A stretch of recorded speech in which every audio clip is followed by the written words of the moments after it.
Hello everybody, welcome back.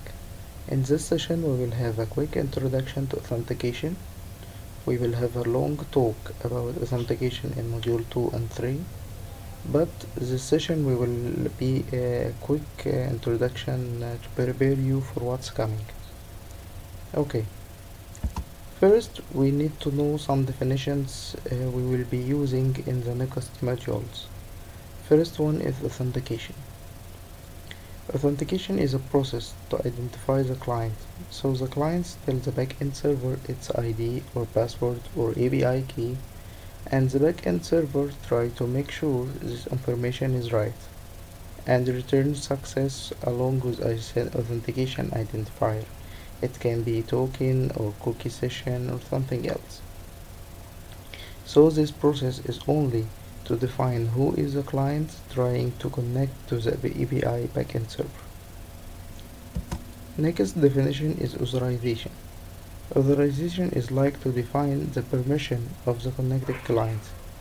So the client is already connected and authenticated, but we need to check if he has the authority to or permission to do the operation.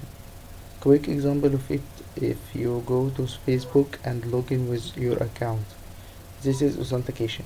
But if you try to edit Facebook page, Facebook will perform authorization check if you are allowed or not.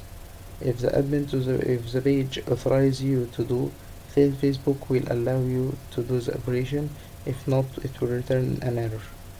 Both definition used by API, sometimes in the same request, but sometimes in multiple requests. First request will be authentication, and second request is to authorize and exchange tokens. Okay, about authentication methods, these 5 methods is the most common methods used in modern API. First is traditional password and API key, and there is basic and digest authentication, and there is normal session based with cookie authentication, and there is modern ways like JWT, JSON Web Tokens, and OAuth 1 or 2, and